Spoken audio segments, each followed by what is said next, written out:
Que la bendición divina acompañe su día y su semana al unirse a nosotros en esta nueva exploración profunda.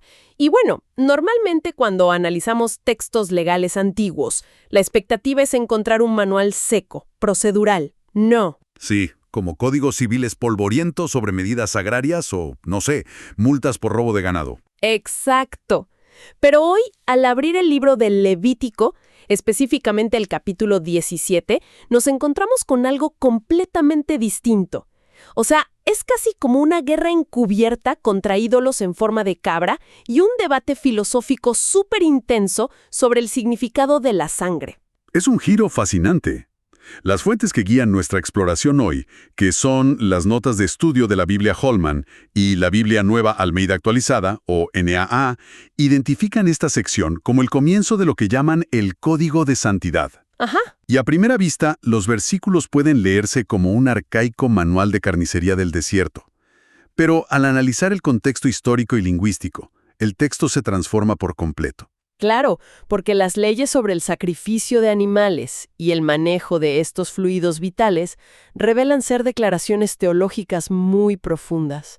Hablan sobre la inviolabilidad de la vida, la lealtad espiritual e incluso la mecánica de la gracia divina. Así es.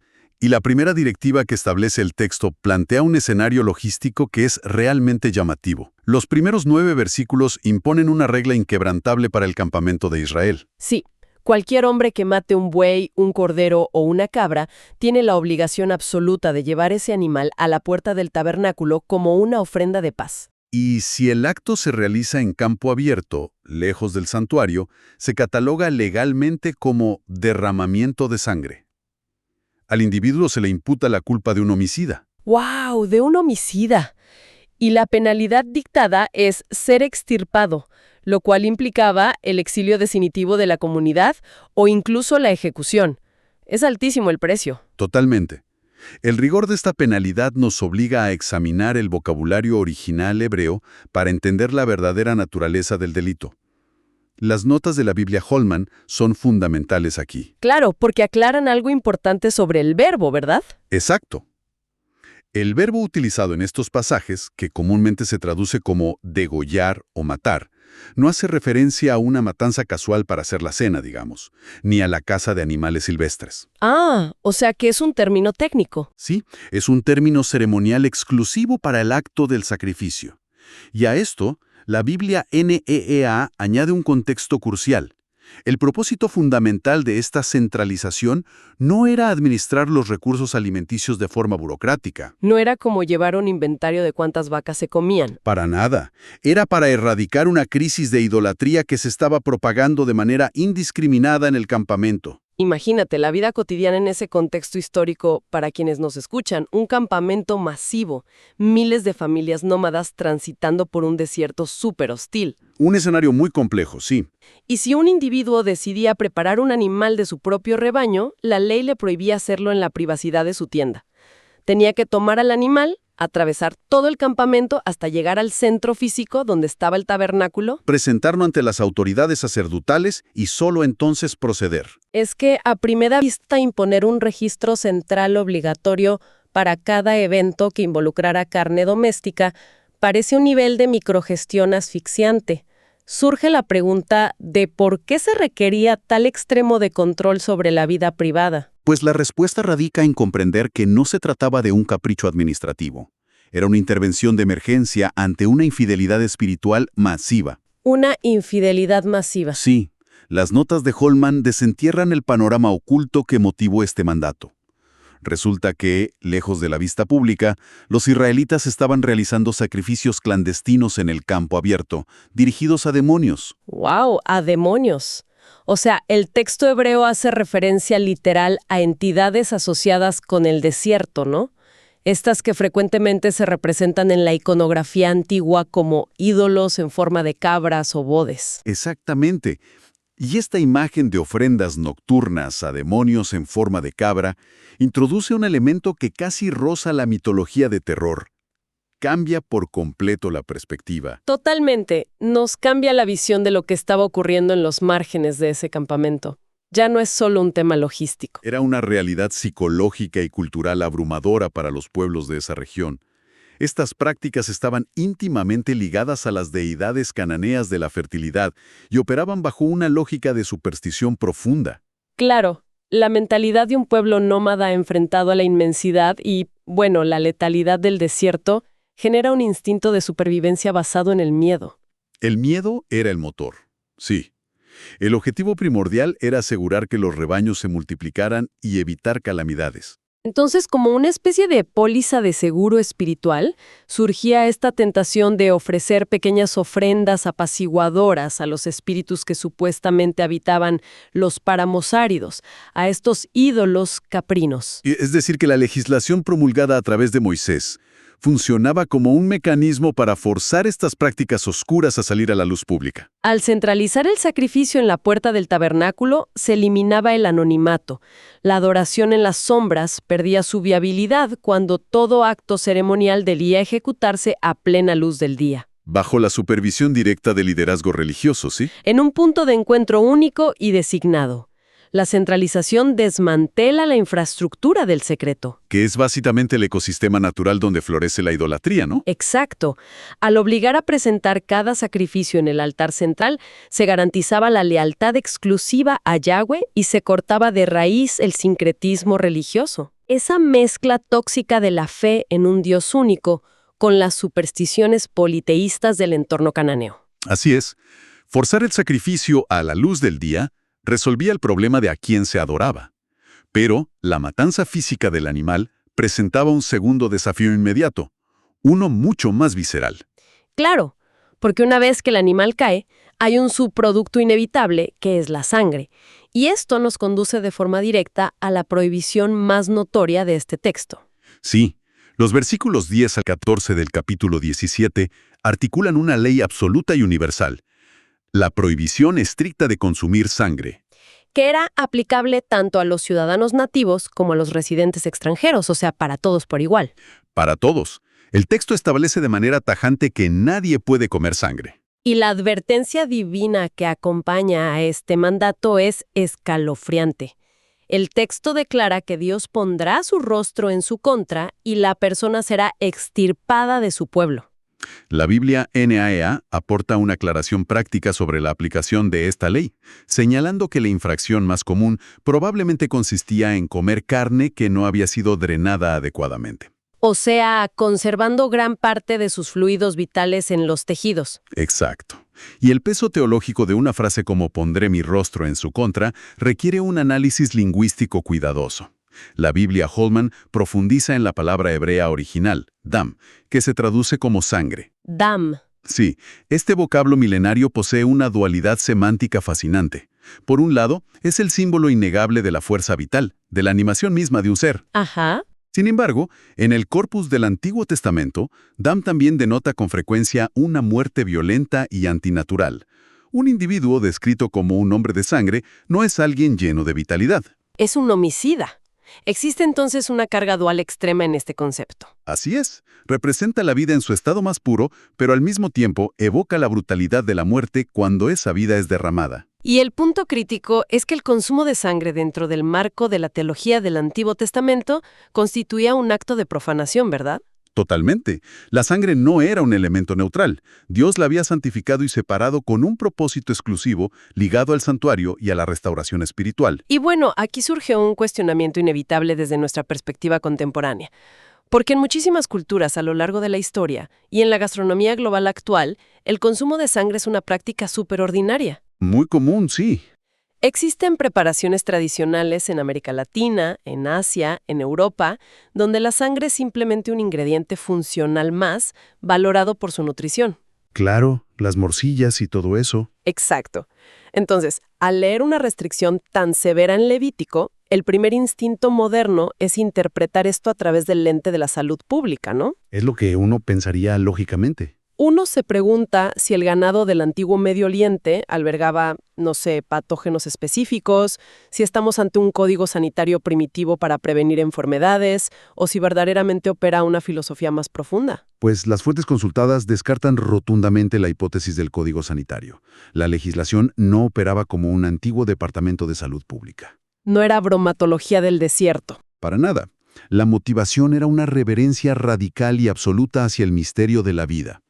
El versículo 11 articulaba la razón subyacente de forma explícita. Dice, porque la vida de la carne está en la sangre. Para la mente antigua, la observación empírica era súper clara. O sea, al derramarse este fluido rojo, el calor y el movimiento abandonaban el cuerpo. Exactamente. La sangre no era conceptualizada como un mero compuesto biológico de plasma y células. Era reconocida como la portadora tangible del aliento vital. Y esa vida fundamentalmente le pertenece de forma exclusiva al creador que la originó, no al ser humano. Así es. Y esta reverencia se hace aún más evidente cuando el texto legislativo abandona el entorno controlado del tabernáculo y aborda el escenario de la caza. Ah, claro, cuando capturas un animal salvaje o un ave. Sí, especies que por su naturaleza silvestre no eran aptas para ser presentadas como sacrificio en el altar formal. Pero incluso en ese contexto profano, digamos, en medio del campo, el mandato te obliga a drenar la sangre del animal y cubrirla con polvo. Y este requerimiento particular ilustra de manera muy vívida la cosmovisión israelita. Cubrir la sangre derramada con polvo del suelo actúa casi como un rito funerario solemne. Es un acto físico que simboliza la devolución de la fuerza vital a la tierra, de donde, según el relato del Génesis, emergieron todas las criaturas. Constituye una señal de respeto profundo hacia la autoridad divina. El cazador reconoce mediante este gesto que la vida que acaba de tomar para su sustento no es de su propiedad. ¿Tomó la carne por necesidad nutricional? Sí, pero la esencia animadora, la sangre, debe ser retornada simbólicamente a su dueño legítimo mediante la sepultura. Y este acto de sepultar la sangre traza una línea divisoria inmensa respecto a las naciones circundantes. Porque otros pueblos antiguos utilizaban la sangre de animales cazados en ritos de adivinación, ¿no? Sí, o la ingerían, bajo la creencia mágica de que podrían absorber la fuerza vital de la bestia o establecer comunión con deidades terrenales. Pero para el pueblo de Israel, este fluido se mantenía en la categoría de lo intocable. La sangre era vida, y la vida era territorio exclusivo de lo divino. Y comprender que la ecuación simbólica establece que la sangre equivale a la vida proporciona la base para entender la prohibición dietética. Pero el análisis profundo de Levítico 17 revela que el texto no se detiene ahí. No, avanza para desvelar el propósito maestro de la sangre dentro de la arquitectura de la fe bíblica. Central del versículo 11, es imperativo definir un concepto que a menudo resulta inaccesible para la mentalidad moderna. La expiación. Exacto, la expiación. En el lenguaje de las cortes antiguas y la religión del Medio Oriente, la expiación no era un sentimiento de culpa, sino un mecanismo transaccional objetivo. Significaba cubrir una deuda moral o legal imposible de saldar.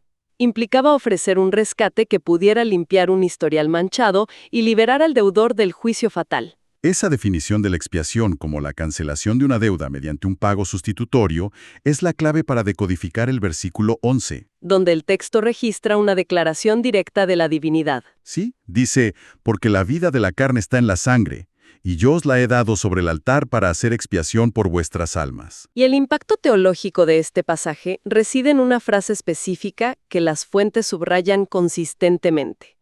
Yo os la he dado. Yo os la he dado. La expiación, bajo este modelo, no se presenta como un logro del mérito humano, ni como un pago que el individuo deba generar con sus propios recursos. La Biblia NAA lo define explícitamente como un don gratuito.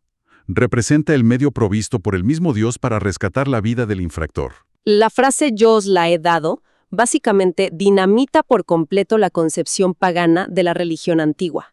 Por completo. El paradigma predominante en las culturas vecinas concebía el sacrificio como un mecanismo de soborno humano hacia los dioses. Claro, la humanidad asumiendo la responsabilidad de aplacar la furia de entidades volátiles, ofreciendo montañas de carne y ríos de sangre. En un intento desesperado por comprar favores climáticos o militares, se percibía el sacrificio como una palanca humana para manipular la voluntad divina. Para ilustrar esto con una analogía para la audiencia, es como si un individuo se encontrara ante un tribunal, enfrentando la ruina absoluta por una deuda monumental. Una deuda impagable. Exacto. La condena es inminente. Sin embargo, en el momento de dictar sentencia, el mismo juez que representa la justicia exigida interviene y de sus propios recursos extrae la suma exacta que cubre la penalidad y se le entrega al individuo para que pueda saldar su cuenta frente a la ley. Es una analogía perfecta. El sistema de sacrificios descrito aquí no es el intento humano de escalar hacia la deidad, sino la deidad proporcionando el medio exacto para restaurar la relación fracturada. Es increíble, ¿verdad? Este mecanismo teológico opera como el motor central del Levítico, y la Biblia Holman proyecta el impacto de esta revelación mucho más allá del desierto del Sinaí. Trazando una línea directa hacia el Nuevo Testamento, imagino. Así es. La instrucción pedagógica sobre el papel de la sangre, evidenciando cómo una vida inocente es entregada en sustitución para propiciar el perdón, constituye el cimiento de la teología cristiana posterior. El texto establece de forma irrefutable que la sangre no está destinada al consumo doméstico porque su única función legítima es la expiación. Y desde la perspectiva de la teología sistemática, todo este entramado litúrgico servía como una gran lección visual. Prefigurando el evento histórico donde la vida de Jesús funcionaría como la expiación definitiva y final por el quiebre moral de la humanidad. Exactamente. Entender la sangre como la moneda exclusiva de la redención otorga un sentido lógico a normativas que, de otro modo, parecerían de una rigidez arbitraria. Por ejemplo, hacia el final del capítulo 17, en los versículos 15 y 16, la legislación aborda un escenario supermundano. ¿El caso de un animal encontrado muerto? Sí, ya sea por causas naturales inherentes a su edad o salud, o por haber sido despedazado por un depredador. La norma dicta que el individuo que ingiera esta carne quedará en un estado de impureza ritual. Se le exige lavar sus vestiduras, bañarse y esperar hasta el anochecer para ser reincorporado. Y la advertencia final indica que la negligencia en este proceso resulta en que el individuo llevará sobre sí su iniquidad. Y uno reflexiona sobre la razón de tan severa consecuencia para alguien que, en medio de la escasez del desierto, probablemente solo aprovechaba una fuente de alimento providencial. Pues la severidad vuelve a centrarse en la condición biológica de la sangre. Cuando un animal sucumbe a causas naturales o al ataque de una fiera, el proceso de drenaje no ocurre. Los fluidos vitales quedan atrapados en el sistema vascular y los tejidos musculares. Y la persona que se alimenta de dicha carne, aunque sea por necesidad, termina ingiriendo la sangre de forma incidental pero real. Y al hacerlo, está consumiendo inadvertidamente aquello que había sido designado con el más alto grado de santidad. El individuo está tomando la moneda de la redención, el elemento que el Creador había reservado celosamente para operar el perdón, y lo está ingiriendo como si se tratara de carroña ordinaria encontrada a la vera del camino. Apropiarse de este elemento sagrado para una necesidad profana básicamente banalizaba todo el sistema de expiación. Totalmente. La exigencia de purificación servía como un freno físico y psicológico frente a la complacencia. Era una forma material de declarar que la línea entre lo ordinario y lo divinamente apartado había sido transgredida. Y que el respeto por los medios de gracia divina no admitía excepciones basadas en la conveniencia dietética. Este análisis profundo de verdad transforma radicalmente la lectura de este texto antiguo. Lo hace, sin duda. Lo que en la superficie se presentaba como un protocolo sanitario y procedimental para el manejo de animales, revela poseer una arquitectura teológica asombrosa. Las estrictas regulaciones del desierto compiladas en Levítico 17 no funcionaban como un conjunto de cadenas burocráticas orientadas a limitar la libertad, sino como un sofisticado escudo protector. Un escudo destinado a repeler la amenaza constante de la idolatría y la superstición. Neutralizando el pánico ante los ídolos del desierto mediante la imposición de una adoración transparente y centralizada. Y a la vez que se erigía este escudo, las leyes servían como un testimonio material e ineludible de que toda la biosfera, o sea, la existencia animada en todas sus formas, permanece bajo la soberanía del Creador. Recuerda a la humanidad su papel de administradora temporal y dependiente, frente a la tentación de asumirse como dueña absoluta de la creación. El texto nos lleva de la mano para contemplar el concepto de la expiación, no como un intento primitivo de aplacar a los dioses mediante el sufrimiento, sino como la máxima provisión de la gracia divina. Operando para restaurar el orden fracturado del mundo. Esta exploración profunda ofrece implicaciones asombrosas que trascienden el tiempo y el desierto. Invitamos a la reflexión a quienes nos escuchan sobre el peso monumental y la inmensa conciencia moral que requería el simple acto cotidiano de consumir carne en el antiguo Israel. No era como hoy que vas al supermercado, seleccionas un producto envasado en plástico y te desentiendes de su origen. Exacto. Cada comida que incluía carne exigía la participación activa en un proceso logístico y litúrgico que confrontaba al individuo con el profundo valor de la fuerza vital. Cada vez que se encendía el fuego para asar el alimento, se presentaba una lección teológica inmersiva. Sobre el costo implacable de la mortalidad y sobre el don divino de la expiación que permitía la continuidad de la comunidad. Hoy en día, la sociedad moderna opera bajo un paradigma de desconexión casi total respecto a las fuentes que sostienen su existencia. Sí, se extraen recursos, se consume a escala industrial y se desecha con una inmediatez que impide la reflexión ética. Y queda en el aire una provocación para el pensamiento crítico. Claro, una buena pregunta para cerrar. ¿Qué sucedería si nuestra cultura contemporánea lograra recuperar, aunque fuera en una mínima proporción, esa reverencia radical por la vida y su fragilidad?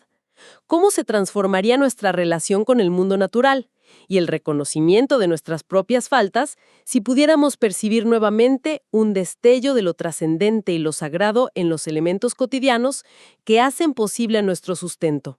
Es una interrogante fundamental que nos invita a todos a reevaluar nuestra posición en el mundo material y espiritual. Dios bendiga a todos los oyentes.